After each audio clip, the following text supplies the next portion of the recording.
আসসালামু আলাইকুম, কি খবর সবার? সবাই নিশ্চয়ই অনেক ভালো আছেন। তো আমি চলে এলাম এবারে হচ্ছে আমাদের ঈদের রান্নাবান্নার একটা ভ্লগ নিয়ে। বা চাঁদ রাতে আমি আসলে কী কী রান্নাবান্না করে রাখছিলাম সেটা নিয়েই হচ্ছে। গ্রামের বাড়িতে যেহেতু আমি ঈদ করেছি আর সব সময় আমি সারা জীবনই গ্রামের বাড়িতে ঈদ করি, তো সেটা নিয়েই কিন্তু আমি আজকের ব্লগটা সাজিয়েছি। আশা করি পুরো ভ্লগে আপনারা আমার সাথেই থাকবেন, আমাকে ভালোবাসা দিবেন। তো দেখতেই পাচ্ছেন আমি হচ্ছে এর আগের ব্লগে দেখাইছিলাম যে গরুর মাংস সুন্দর করে মেখে রেখে আমি পাতিলে বসাই দিয়েছি। আর এখন হচ্ছে পায়েস রান্না করার জন্য পুরো 5 লিটার দুধ হচ্ছে আমি ঢেলে নিতেছি। আর দুধের পায়েস আমি সবসময় একটু ঘন দুধের পায়েস করি, খুবই টেস্টি হয়। আর আমি এই পায়েস রান্নাটা শিখেছিলাম আমার শাশুড়ি মায়ের কাছে। আর ঈদ আসলে আমি মাকে অনেক বেশি মিস করি, কারণ সব সময় এই পায়েসটা আমার শাশুড়ি মা রান্না করতো, আমি হয়তো পাশে পাশে দাঁড়ায় দাঁড়ায় দেখতাম। তো মা নাই, মারে ছাড়া আসলে ঈদ করাটা আমাদের সবার জন্য আসলে মানে খুবই কষ্টদায়ক হয়ে যায়। ঈদের দিনে অনেক অনেক অনেক বেশি মিস করি। আর আমি আমার বিয়ের পর থেকে প্রত্যেকটা ঈদই আমি আমার শ্বশুর বাড়িতে করেছি। আর শাশুড়ি মায়ের সাথে আলহামদুলিল্লাহ আমার অনেক ভালো বন্ডিং ছিল, আমরা একদম ফ্রেন্ডের মতো ছিলাম। আর অনেক ফ্রি মাইন্ডে ছিল আমার শাশুড়ি মা।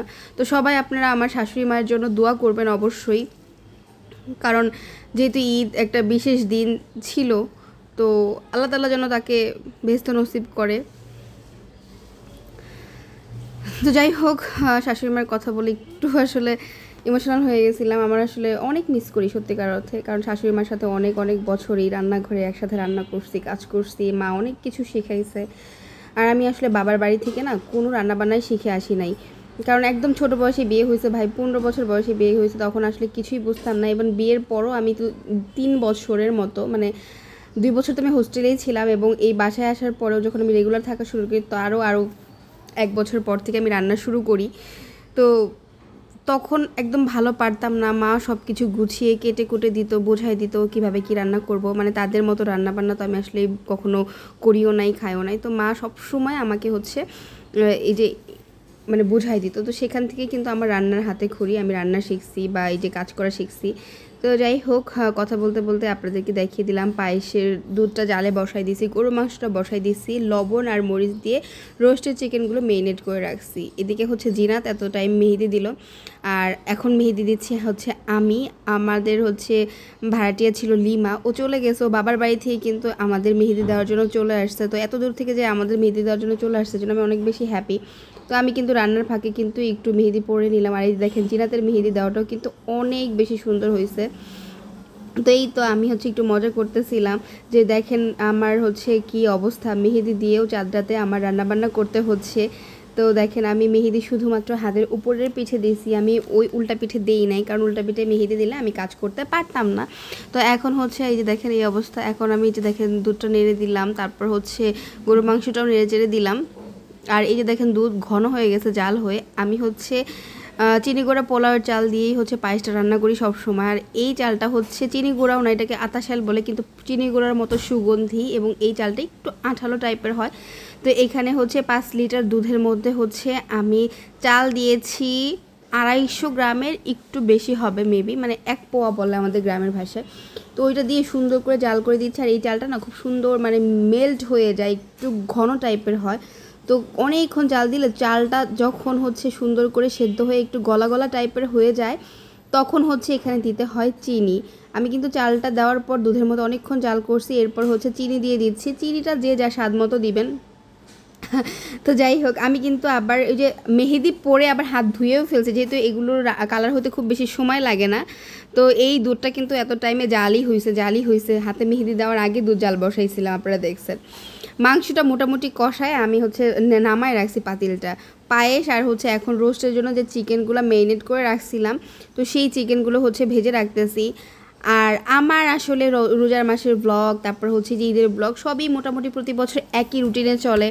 আমি আসলে যেহেতু গ্রামে চলে আসি ঈদের জন্য, আর ঈদে কিন্তু আমার কোনো স্পেশাল আইটেম বা কোনো স্পেশাল রেসিপি কিন্তু করা হয় না, কারণ গ্রামের বাড়িতে এত মানুষের জন্য রান্নাবান্না করা সব কিছুই কিন্তু এক হাতে করতে হয়। আর এখানে জাস্ট আমাদের কমন খাবার পায়েস, পোলাও, রোস্ট, খিচুড়ি এগুলোই রান্না করা হয়। আর মানে সবাই না, বাসার সবাই এই কমন খাবারগুলোই ঈদের মধ্যে খেতে পছন্দ করে আর কি। তো সেইটাই রান্না করি। ধরেন এই হাবি জাবি অনেক ধরনের রেসিপি তো আগে করতাম, এখন কিন্তু ওগুলো একদমই করি না, কারণ কেউ খুব একটা পছন্দ করে না। রেগুলার খাবার দাবারই সবাই একসাথে হলে খাইতে পছন্দ করে। আর সবাই একসাথে হয়ে সবার রান্নাবান্না এক হাতে করাটাও কিন্তু মুশকিল। হ্যাঁ, বাসার মধ্যে 2-3টা বাচ্চা কাচ্চা থাকলে বাসার যে কী অবস্থা থাকে ভাইরে ভাই। তো সেই জন্যই আসলে আর কি। তো এখানে রোস্টেড চিকেনগুলো এখানে আমরা টোটাল সবগুলো রোস্টেড চিকেনই সুন্দর করে উল্টে পাল্টে 1 মিনিট করে ভেজে তুলে রাখবো। 2-3 বাসে ভাজতে হবে আর কি। আর যে তেলটা আমি দিছিলাম ওই তেলের মধ্যে কিন্তু পেঁয়াজের বেরেস্তা করে রাখছি আর কি। আর এই রোস্টগুলো জাস্ট ভেজে রাখবো চিকেনগুলো। আর আমি যখন এগুলো করতেছিলাম তখন অলরেডি 12টা প্লাস বাজে, মানে প্রায় 1টার কাছাকাছি। আর আমি কিন্তু ওই দিনই মানে চাঁদ রাতের দিনই হচ্ছে বাড়িতে গেছি বিকেলবেলা, মানে ইফতারের একটু আগে গিয়েছিলাম। তো এই যে দেখেন পায়েসটা কিন্তু খুবই সুন্দর হয়েছে, উপর দিয়ে সর পড়ে গেছে, হ্যাঁ একটু জাস্ট নাড়াচাড়া অফ ছিল। আর কালারটাও দেখেন কত সুন্দর হয়েছে, দুটো যেহেতু অনেক জাল হয়েছে। হ্যাঁ, তো এইদিকে হচ্ছে আমি এই যে সুন্দর করে সার্ভিং ডিশগুলোতে বেড়ে নিচ্ছি।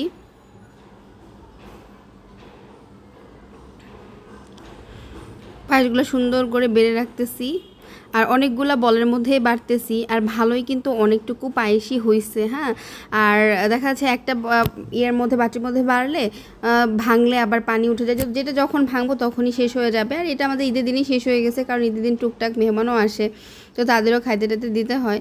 তো সব মিলেই আর কি বিষয়টা।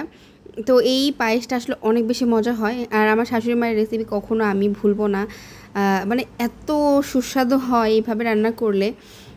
বিশেষ করে এই যে চালটা দিয়ে আমি রান্না করছি, আর একদম খাঁটি পিওর দুধ। আমাদের এটা হচ্ছে মূলত শ্বশুরবাড়ি এলাকাটা পাহাড় এলাকা। এই এলাকার দুধ মানে গরুর দুধগুলো একদম বেশি ঘন হয়, কারণ ও গরুগুলো হচ্ছে মানে ঘাস খায়, মানে আর্টিফিশিয়াল কোনো কিছু খায় না, মানে এর জন্য দুধটা অনেক ভালো থাকে। এরপর হচ্ছে এখানে দেখেন আমি জাস্ট গরুর দুধ একটু জাল করে নিয়েছি, সাথে হচ্ছে গুঁড়া দুধ দিয়ে দুধটাকে ঘন করে চিনি দিয়ে জাল করে নিয়ে এই পাত্রটার মধ্যে ঢেলে নিয়েছি। আর এখানে হচ্ছে লাচ্ছা সেমাইগুলো দিয়ে দিচ্ছি ভিজিয়ে। লাচ্ছা সেমাই কিন্তু এভাবে মানে পাতিলের মধ্যে দিলে গলে যায়। হ্যাঁ, তো এই জন্য হচ্ছে একটু দুধটা এরকম করে সার্ভিং ডিশের মধ্যে দিয়ে তারপর হচ্ছে আমি জাস্ট লাচ্ছা সেমাইগুলো দিয়ে দিচ্ছি। আমার এই সেমাইটাও কিন্তু অনেক বেশি টেস্টি হয়েছিল। আর বাচ্চারা পায়েসের চাইতে একটু সেমাইটা পছন্দ করে। আর আমার হাজব্যান্ড আর দেবর এরা হচ্ছে পায়েস পছন্দ করে, কারণ ওই যে মার হাতে খাইছে যে দেখেন পায়েসের কালারটা আরও কত সুন্দর হয়ে গেছে ঠান্ডা হয়ে যাওয়ার পর। একটু যখন হালকা একটু ঠান্ডা হয়েছে উপর দিয়ে সর পড়ে গেছে।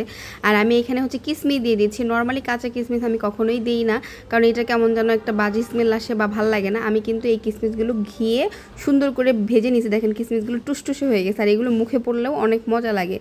তো এই যে ঘিয়ে ভাজা কিসমিস সুন্দর করে আমি হচ্ছে সেমাই এবং পায়েসের মধ্যে দিয়ে দিলাম। তো এগুলোই ছিল মোটামুটি আমাদের চাঁদ রাতের রান্নাবান্না।